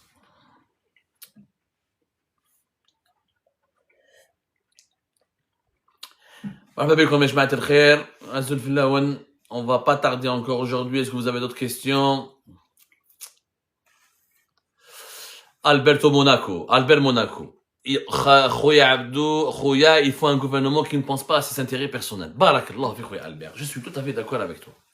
Voilà, Albert, il faut un gouvernement de gens d'abord qui vivent avec les Algériens et qui connaissent un peu leur histoire et qui connaissent leur réalité et qui font des lois favorable à l'intérêt général, pas à leurs intérêts. Pourquoi ils ont fait toutes ces lois, toutes ces nouvelles taxes pour réduire le déficit budgétaire?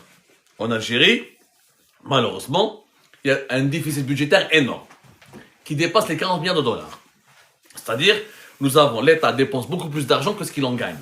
Et comme ce déficit menace la stabilité des finances de l'État, il explique en partie la dégringolade du dinar, il explique aussi la fin des réserves, l'épuisement des réserves de change. On cherche des solutions pour récupérer de l'argent. Il pense que c'est de la faute des citoyens. Il faut faire payer les Algériens et les Algériens pour récupérer de l'argent. C'est du racket. Un mafieux, il a perdu de l'argent, il va voler les autres pour s'enrichir. L'État est mal géré. Donc il est géré comme ça. Même si on fait des taxes à 1 milliard, on va jamais régler le problème. On va jamais régler le problème. Donc le pays, il est mal géré. Il est profondément mal géré. Comme il est mal géré, donc on va pas avancer. La solution, c'est pas d'imposer des nouvelles taxes, c'est de changer le mode de gouvernance, créer de la richesse, créer des emplois, favoriser les investissements, diversifier l'économie nationale, avoir de la croissance. C'est la véritable solution.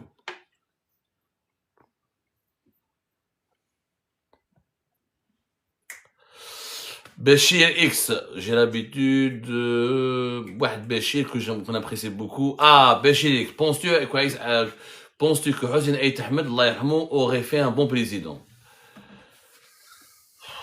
Par rapport à qui, Béchir? Par rapport à Tebboune? Franchement, même Souilah aurait fait un bon président. Si tu compares, oui, bien sûr. Oui, Hossein Ait Ahmed est un démocrate, patriote, très ouvert d'esprit. Oui, il était dans le dialogue, dans le compromis. Absolument Béchir, il aurait fait un bon président. On lui a jamais laissé. Il avait ses défauts, il avait ses torts. On lui a reproché une gestion autoritaire du FFS, on lui a reproché un certain clanisme, on lui a reproché certaines dérives. Il n'est pas un ange non plus. Mais je pense qu'il aurait fait un bon président. Il aurait pu être un bon président. Maintenant, avec des si, on pourrait mettre Paris dans une bouteille, hein, comme on dit. C'est-à-dire que on l'a jamais vu à l'œuvre, donc on pourrait pas savoir. Est-ce qu'on peut prendre encore quelques questions? Comme ça, à 23h45, on vous libère et on vous donnera rendez-vous une prochaine fois pour une... Chettah. Ah, merci beaucoup, Chettah. Que faire concrètement pour éjecter ce régime? D'abord, Chettah, on ne pourra pas changer le régime en Algérie tant que nous n'avons pas une société civile mature. Mujtama' madani. C'est-à-dire que nous avons des Algériens et des Algériens qui s'insultent pas entre eux. Ah, on veut m'interrompre le live, expliquez-moi. À chaque fois, on me demande de faire ça. Nous avons été signalés à Jma'at al-Khair. Est-ce que vous pouvez partager ce live massivement? Parce que nous avons tapoté beaucoup, parce que là, on a été signalés, ils voulaient interrompre notre live. Essayez de tapoter au maximum, s'il vous plaît. Alors, je reviens à ta question. Nous avons besoin d'une société civile. C'est-à-dire, Mujtama' Madani, des associations, des comités de quartier, des collectifs citoyens, qui militent sur le terrain, qui militent pour des causes, qui ont une notion de la défense, de la nécessité de défendre, qui comprennent ce que c'est que l'intérêt général. Aucun changement dans n'importe quel pays n'aurait été possible sans société civile, premièrement. Deuxièmement, une opposition démocrate, structurée, unie. Maintenant, une opposition structurée unie. Nous avons des opposants qui s'insultent entre eux sur les réseaux sociaux. Certains sont en prison, d'autres sont exilés, d'autres sont interdits de quitter le pays, d'autres sont interdits de parler. On est divisés. On a bien vu que le Hirak n'a pas réussi parce qu'il y a eu trop de divisions et qu'il n'y a pas eu de structuration. Il n'y a pas eu un projet politique commun, il n'y a pas eu une unité. Il y a eu les crises des égos. Hada il veut être la star, Hada il veut être le leader. Donc pas une opposition. Donc deux conditions que nous n'avons pas.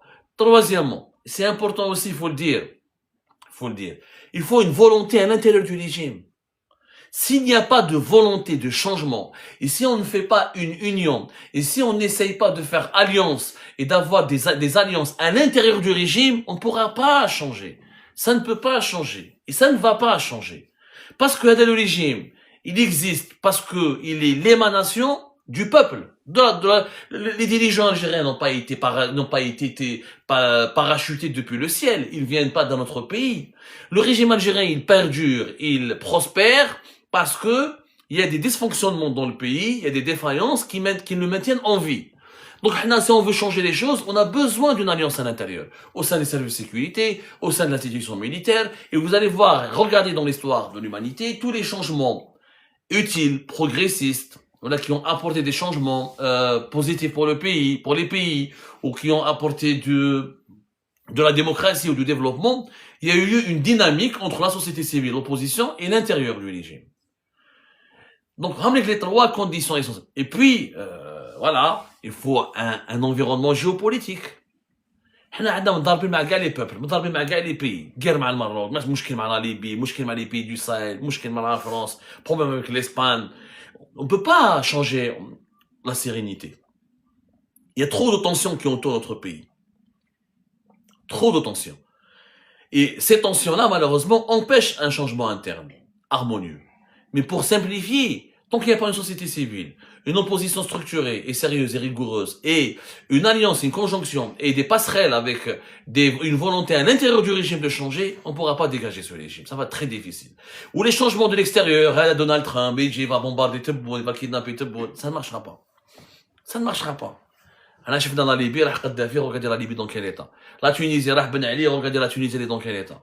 Les changements qui viennent avec des pressions étrangères. Saddam Hussein, il a été tué, enlevé à une puissance étrangère, etc. Les talibans, on les a dégagés, 10 ans après, ils sont revenus. Ça ne marchera pas. Les ingérences étrangères, elles ne font que compliquer le problème.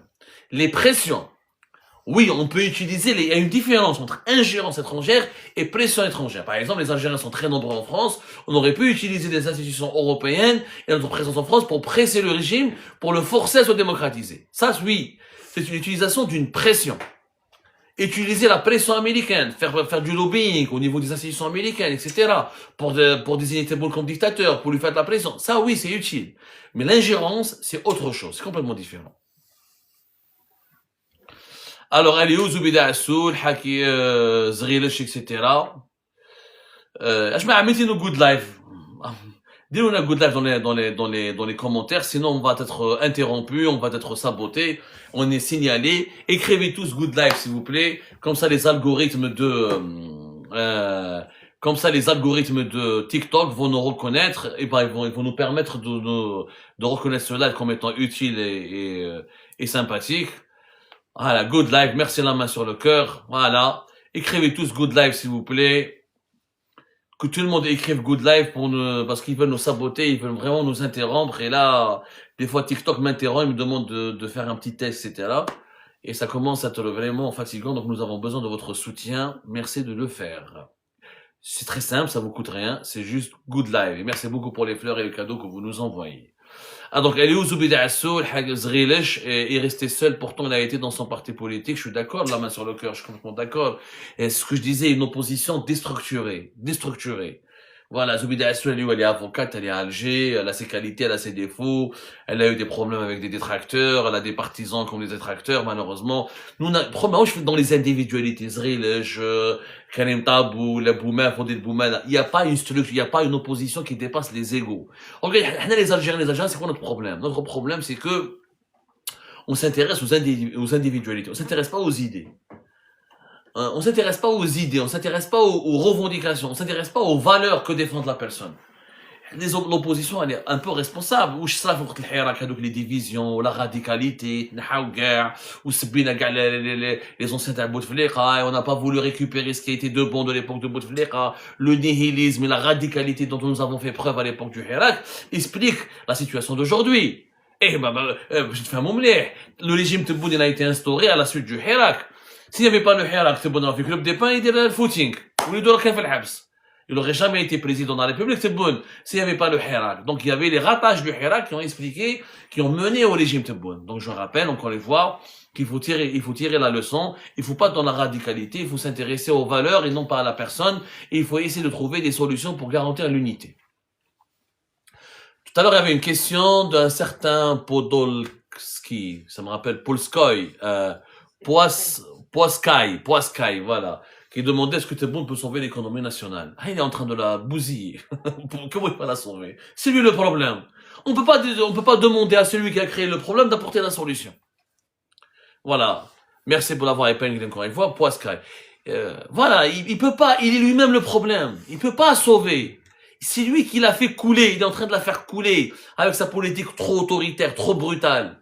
Le régime Tebboune, c'est pas son problème, c'est qu'il gère l'économie comme il gère la politique. Il pense qu'avec la prison, la brutalité, l'autoritarisme, l'absence, le refus du compromis, il pense qu'il peut développer économiquement le pays. C'est pas vrai. L'économie n'aime pas la brutalité, elle aime la souplesse. L'économie, il faut préserver la liberté d'entreprendre. L'économie n'aime pas la prison, le jugement, redressement, enquête, arrestation. Pour un peu de pompe de terre, tu vas 15 ans de prison. Pour avoir stocké de la tomate, 10 ans de prison. Ah, comment tu peux construire une économie dans ce... C'est pas possible. Moi, je l'ai toujours dit, le régime Tebboune, il veut une presse sans journalistes, il veut un État sans opposants, sans parti politique, il veut une économie sans entreprise, sans entrepreneur. Tu peux pas, c'est pas possible. On ne pourra jamais s'en sortir comme ça. Et généralement, celui qui cause le problème ne peut pas apporter la solution. Il faut écarter celui qui cause le problème pour pouvoir apporter la solution.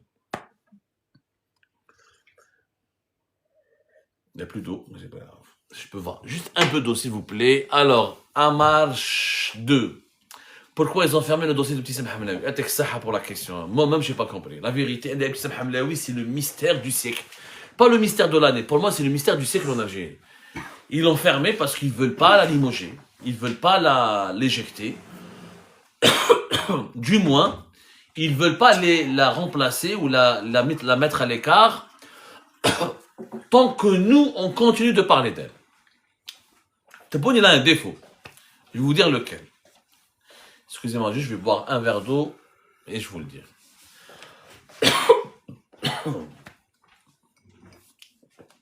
Tebboune, il a un défaut. Quand on parle, tant qu'il y a la pression, il n'aime pas son entourage, c'est ce qu'il nous dit son entourage, c'est que Tebboune ne veut pas décider sous la pression. Il n'aime pas qu'on lui dicte sa conduite ou qu'on l'oblige à prendre des décisions. Quand un de ses responsables, un de ses collaborateurs, comme Ibtissam Hamlaoui, qu'il a placé lui-même à la tête du Croissant Rouge algérien en 2022 et à la tête en mars 2025, à la tête de l'Observatoire national de la société civile. Comme elle est l'un des symboles de son pouvoir, comme si nous qui l'avons dénoncé, nous, c'est-à-dire l'opposition, les réseaux sociaux, la société civile, la population, il ne veut pas la remplacer ou la changer ou l'éjecter tant que la polémique enfle autour d'elle, tant que des voix médiatiques considérées comme des opposants à Tebboune demandent son départ. Non. Mais Tebboune, il veut faire un changement quand lui il décide. Sur Louis XIV à Versailles, il veut pas que le peuple lui dicte sa conduite, il veut pas que la cour lui dicte sa conduite. Quand il le veut lui, il la changera. C'est la première chose. Deuxièmement, pourquoi il veut pas se débarrasser? Parce qu'elle a des preuves sur eux. C'est tout. Ibtissam Hamlaoui, si demain elle est éjectée, elle va parler. La demoiselle a des preuves, elle a des photos, elle a des vidéos. Ben, c'est beaucoup chatard pour le chapeau et les moustaches. Elle a des vidéos, elle a des photos, elle a des enregistrements. Il s'est passé des choses. Pas catholique. Voilà, on est en famille, je peux pas le dire. Vous avez tous bien compris l'histoire de Ibtissam Hamlaoui. Je vais pas vous faire un dessin. Donc elle leur fait du chantage. Elle veut partir ambassadrice. Elle veut devenir ambassadrice. Au départ, elle voulait devenir ministre. Quand il y a eu le scandale, la polémique, quand son scandale a éclaté, quand elle a commencé à être insultée par tout le monde et détestée, elle veut partir. Mais elle veut un poste d'ambassadrice. Parce qu'elle s'est habituée au pouvoir. Et elle veut une paye en devise, elle veut une résidence, mais tu vas la nommer ambassadrice où? Où? Qui? Parce que, il faudrait d'abord, vous imaginez qu'une telle personne va représenter l'État algérien à l'étranger? Un ambassadeur, c'est l'équivalent du chef d'État, du représentant. C'est comme le président de la République de ce pays, d'un pays, en poste dans un pays étranger. Vous imaginez si elle peut être, c'est Ibtissam Hamlaoui ambassadrice? Moi, franchement, moi, je voudrais bien qu'on se débarrasse d'elle. Je sais pas si on peut la nommer au Burundi ou à Madagascar, ou là, si on peut la nommer dans un pays lointain, catastrophique, qui la garde pour toujours. Mais, boire, que l'État soit représenté par une telle personne, qui traîne des casseroles et un scandale grave. n'est pas ambassadeur qui veut. Pour être ambassadeur, il faut avoir quelques vertus, quelques compétences, du parcours. Ah, 5 sur 20, examen de médecine. Faut pas déconner. Et on sait tous comment on est arrivé au pouvoir. Donc c'est pour ça qu'ils essaient de la fermer. Djabou Yassine Ben Chattah, meskin, l'homme qui a déclenché le scandale Wissam Hamlaoui. L'abouhalou, قالوا له دخل البلاد. نحاو le passeport, il est sans passeport, secteur. S'il parle, il va aller en prison. Ou ils essaient de nous faire taire, ils essaient de nous faire oublier l'affaire Wissam Hamlaoui, mais nous on va pas l'oublier. Alors, et ce ministre de l'Intérieur, c'est ça? Non, Tebboune est-il reconnu comme dictateur, étalon royal? Bien sûr qu'il est reconnu comme dictateur. Bien sûr, c'est très difficile de ne pas traiter Tebboune de dictateur quand même. Hein. Quand on emprisonne quelqu'un pour un message sur Facebook, quand on condamne à mort des journalistes, quand on quand on organise une élection présidentielle bâclée, quand des candidats qui ont voulu être contre son deuxième mandat sont en prison avec leurs enfants. Comme l'affaire Mskina dont personne ne parle, on parle beaucoup de Wissam Hamlaoui, personne ne parle de Saïd Anerza. Saïd Anerza est en prison. 2 de ses enfants sont en prison, et son fils adoptif est en prison. Toute une famille. Toute une famille en prison. Et pour moi, je vois pas de différence entre Tebboune et Maduro. Je vois pas beaucoup de différence. Sauf que le bilan de Tebboune n'est pas encore aussi catastrophique que Maduro. C'est tout. Bien sûr qu'il est reconnu comme un dictateur. C'est très difficile de ne pas le qualifier comme un dictateur. Même ses propres partisans reconnaissent. Mais c'est presque que c'était un bon dictateur. Comme s'il y avait de bons et de mauvais dictateurs. Alors, et ce ministre de l'autre côté, il se croit qui? Mehdi, ce ministre de l'Intérieur, c'est Saïd, il se croit comme étant le poids lourd du gouvernement. C'est un poids lourd du gouvernement. C'est un très poids lourd du gouvernement. C'est le ministre le plus puissant du pays en ce moment. Et il est dans le top 5 des dirigeants les plus puissants du pays. Il a des ambitions. Il a des ambitions. Il se croit. Après, est-ce que c'est de sa faute? C'est ça, Mehdi. En Algérie, كنا نقولوا les ministres ماشي ملاح نحينا علي عاون l'industrie s'est pas développée, toujours de scandale. نحينا Abdelaziz Jarrad, ça n'a pas changé. نحينا plusieurs ministres ont été changés. Écoutez, Mehdi, je vous dis la vérité. Le problème, c'est Tebboune. C'est pas les ministres. Les ministres, il a du pouvoir, il a de l'influence, Saïd Saïd, mais c'est pas lui qui a décidé. Pour le code de la route, c'est lui qui a travaillé sur le projet. C'est lui qui l'a proposé, qui l'a défendu. Mais le montant des amendes, c'est pas lui qui les a proposés. C'est la présidence de la République. C'est une copie. Les ministres en Algérie n'ont aucune marge de manœuvre. Ce ne sont, en fait, en Algérie, on a un gouvernement parce que Tebboune a compris que dans la communauté internationale, il y a des conditions. Il faut un État avec un gouvernement. Le quand Tebboune il peut trouver le moyen de se débarrasser du gouvernement, il y a une cour qui m'a fait avoir Louis XIV, il l'aurait fait. Il l'aurait fait. Le souci, c'est que on a besoin de ministres. Et les ministres, c'est du fusible. C'est des marionnettes. On leur donne des missions. Saïd, vous pensez que c'est lui qui a choisi? On l'a critiqué à la tête du ministère des Transports. C'est lui qui a interdit l'importation des bus? C'est pas lui qui a interdit l'importation des bus. C'est Tebboune et Kamel Zik. C'est Tebboune qui a décidé de cela. Vous pensez que c'est lui qui décide vraiment de tout dans son secteur? Les ministres ne pèsent rien en Algérie. Vous changez Saïd Saïd, vous pouvez changer Kamel Zik, vous pouvez changer Wissam Hamlaoui. Tant qu'on ne change pas de politique elle-même, tant que la doctrine Tebboune ne change pas, tant que la manière de gouverner de Tebboune ne change pas, le pays ne va jamais s'améliorer. Alors, y a-t-il toujours des tensions entre Tebboune et Shengriha? 76. Merci beaucoup pour cette question parce qu'elle devait faire l'objet d'une émission prochaine que nous sommes en train de préparer. 7CS. D'abord, toujours, non, il y a pas eu de tension entre Tebboune et Shengriha. Des rumeurs circulent sur des tensions depuis la disparition de Saïd Shengriha à la fin de l'année 2025. Saïd Shengriha n'a pas participé au Conseil des ministres du 28 décembre 2025 et Saïd Shengriha n'a pas participé à la cérémonie du discours d'Abdelmajid Tebboune devant les 2 chambres du Parlement, APN et le Conseil de la Nation, le 30 décembre 2025 à Club des Pins. Et ça a été une première. Et Saïd Shengriha jusqu'à aujourd'hui n'a pas fait d'apparition publique. Il n'a pas fait d'apparition publique. Nous avons fait une émission le 31 décembre pour apporter les réponses. Nos sources sont affirmatives, les sources les plus crédibles nous ont communiqué une information et nous avons pu pratiquement la confirmer, c'est que Saïd Shengriha, il est malade. Il était malade.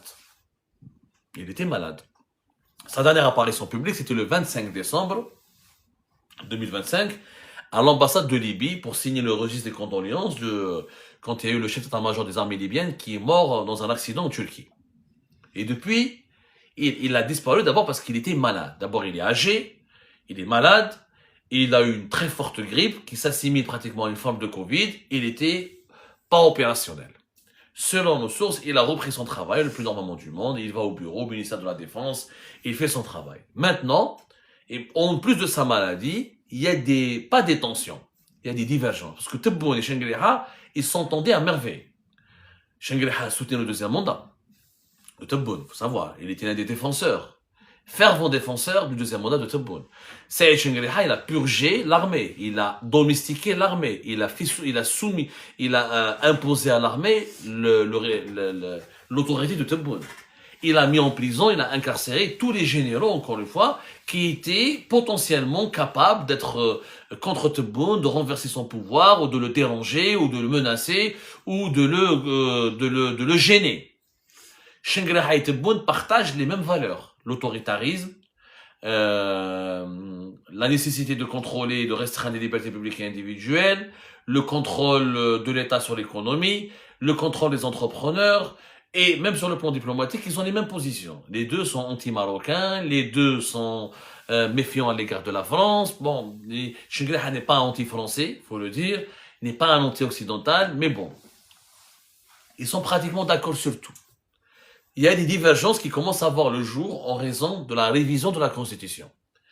Le sujet de la révision de la Constitution commence à causer problème. Parce que les partisans de Tebboune veulent imposer un troisième mandat déguisé, ou un troisième mandat de cour, ou un troisième mandat déguisé, à savoir rajouter 2 années supplémentaires au mandat de Tebboune, pour lui permettre de rester le plus longtemps possible. Pourquoi? Parce qu'ils n'ont pas trouvé de successeur à Abdelmajid Tebboune. Parce que nous avons une crise de succession. Maintenant, Abdelmajid Tebboune, il a fait 80 ans. Dans pas longtemps, dans 3 ans, il sera 83 ans. Et ses partisans savent très bien qu'il ne pourra pas aller au-delà de 2024 et que si, par malheur, il meurt ou il lui arrive quelque chose ou il tombe gravement malade, il ne pourra pas gouverner, il n'y a pas de successeur, ils vont revivre ce que le clan Bouteflika a vécu en 2019. C'est-à-dire, ils seront renversés, ensuite chassés du pouvoir, ensuite traqués, emprisonnés, neutralisés, détruits. Et leur vie deviendra un cauchemar. Donc, pour le clan Tebboune, il y a une priorité. C'est celle de trouver un successeur. Mais il faut du temps. Il n'y a pas de consensus, parce que Tebboune, il a créé du vide autour de lui. Il a créé du vide, il a neutralisé. Toutes les personnalités politiques qui pouvaient émerger ont été empêchées de faire de la politique. Et dans le clan Tebboune, il n'y a pas beaucoup de monde. Qu'il y a Saïd Sayoud, qu'il y a le ministre de l'Habitat, comment il s'appelle, Belaribi, qu'il y a très peu de monde. Le clan Tebboune, c'est pas comme Bouteflika. Bouteflika, il a construit un clan. كان عنده يزيد سرهوني, كان عنده شكيب خالد, جاب سلال, il a fait alliance avec يحيى, جاب العمامرة, كان عنده طيب بلعيز, طيب لوح. Il y avait des poids lourds à l'époque de Bouteflika. Bouteflika, il a créé un clan. Tebboune n'a pas créé de clan. Pourquoi? Parce que Tebboune, il est égocentrique. C'est un assoiffé du pouvoir. Et c'est un mégalomane, et il fait pas confiance à personne. Il ne fait confiance à personne. C'est pas comme Bouteflika. Bouteflika, il a une légitimité, il a une histoire, il a un prestige, il a un passé, il a une expérience politique. C'est un Machiavel, c'est un rusé. Donc, il fallait absolument que pour le clan Tebboune, qu'il se constitue, qu'il se renforce pour pouvoir régler cette question de la succession. Donc, pour les partisans de Tebboune, pour les dirigeants du clan Tebboune, il faut garantir le maintien au pouvoir le plus longtemps possible de Tebboune, en attendant de trouver une solution. Et là, les tensions commencent, les divergences. Pour le moment, c'est des divergences, c'est pas des tensions. Saïd Shengriha, selon nos sources, ne serait pas d'accord, ni pour, ni favorable à un troisième mandat, comme il ne serait pas d'accord, ni favorable à un prolongement du deuxième mandat de Tebboune. Mais ça reste des hypothèses. Il y a beaucoup de rumeurs, nous n'avons pas pu tout confirmer. Vous savez, quand on parle à ce niveau-là, il y a trop de manipulations. Donc, toutes ces informations sont à prendre en conditionnel. Et quand on aura une information recoupée et vérifiée, on reparlera de ce sujet. Voilà, on terminera à minuit. Il y a encore 4 minutes et on termine. Les performances de l'équipe nationale à Cannes au Maroc va-t-elle donner du répit au régime? Non. Ça ne va pas donner du répit au régime parce que les Algériens ont mûri. C'est pas parce que l'équipe nationale va se qualifier en CAN, même en demi-finale, qu'il n'y aura pas la grève des transporteurs, qu'il n'y aura pas la protestation populaire, pas du tout. Pas du tout, parce que maintenant les Algériens font la différence. On a déjà gagné cette CAN en 2019, et ça n'a pas donné, on a fait un ça n'a pas arrêté, etc., etc. Au contraire, elle peut motiver encore davantage les Algériens à exiger du changement. Pourquoi? Parce que l'équipe nationale, c'est le contraire du régime. L'équipe nationale, elle fonctionne contrairement au régime. L'entraîneur, il est compétent. C'est un Suisse compétent, rigoureux, discipliné. Mais tu as les interventions, le favoritisme, la corruption. L'équipe, elle est un bon mélange entre des talents de la diaspora et des talents locaux. C'est le mérite, c'est la compétence. C'est pour ça que cette équipe, elle brille. C'est le contraire du fonctionnement du régime algérien. C'est exactement le contraire. Donc, il peut pas, au contraire, ça peut donner des idées pour le changement en Algérie. Pourquoi l'État ne fonctionne pas comme l'équipe nationale? Avec des bons managers, avec des compétences, avec chacun dans son rôle, chacun à sa place. Au contraire. Mais vraiment au contraire. Allez, une dernière question. Echo, pensez-vous qu'un équilibre économique durable soit aujourd'hui possible? Et dans quelles conditions? Ça mérite toute une émission, Echo. D'abord, moi je ne crois pas à un équilibre économique durable tant que la politique économique du Tebboune ne change pas. La politique du Tebboune ne change pas. C'est-à-dire trop de dépenses publiques, trop de déficit budgétaire, favoriser les dépenses de fonctionnement au détriment des projets d'investissement, et uniquement compter ou essayer juste de préserver les réserves de change. Ça ne peut pas marcher. Tant que c'est la politique économique du Tebboune, tant que cette méthode, tant que cette façon de gérer l'économie nationale se poursuit, il n'y aura jamais, je dis bien, il n'y aura jamais un redressement de la situation économique. Jamais. Allez, une dernière question pour Chettah. Le régime se rend-il compte de leur déformation stupide sur le Maroc? Non, ils ne se rendent pas compte. Franchement, la marocophobie, elle est une maladie des dirigeants algériens, ils ne se rendent pas compte. Au contraire, j'ai vu dans la vidéo de Anestina, elle a fait des millions de vues.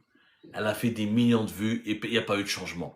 La télévision algérienne, tu te réveilles avec le Maroc, tu déjeunes avec le Maroc, tu dînes avec le Maroc, tu fais salat al-fajr avec le Maroc, et toujours que des insultes, que des sujets, enfin ce que fait CNews avec l'Algérie, avec les immigrés en France, la télévision étatique algérienne, les télévisions algériennes le font avec le Maroc en permanence. Bien sûr, parce qu'on veut faire fuir, on veut détourner l'attention des Algériens et des Algériens. Et ben ça ne marche pas. Ça ne marche pas. Les Algériens, ils font des grèves, ils protestent, ils ont compris que le problème, il est interne à leur pays, il est local, ça n'a rien à voir avec le Maroc, ou ça n'a rien à voir avec un pays étranger, etc. C'est une mauvaise gouvernance locale, et on ne peut pas continuer à faire diversion, ça ne marche pas. Voilà, il est minuit. Voilà, c'est la bonne heure pour se dire au revoir. Merci beaucoup. On n'a pas été peut-être très nombreux aujourd'hui, mais je remercie les 200 personnes qui étaient là en moyenne, mobilisées pendant pratiquement 1h30 pour discuter avec nous, débattre avec nous. Et merci Chettah, merci Seven Says, merci pour toutes les fleurs, les cadeaux et tout ça. Merci pour avoir partagé ce live. Merci Fro, merci, je vous dis bonne nuit, prenez beaucoup soin de vous et je vous promets, demain ou après-demain, nous allons faire un autre live à une heure beaucoup moins tardive. Et retrouvez-nous encore une fois sur notre chaîne YouTube. Vous allez retrouver l'intégralité de cette émission, de cette vidéo, dans une émission qui sera diffusée demain sur notre chaîne YouTube. Merci beaucoup, prenez soin de vous. On a confié à Hong Kong, bravo pour la qualification d'équipe nationale.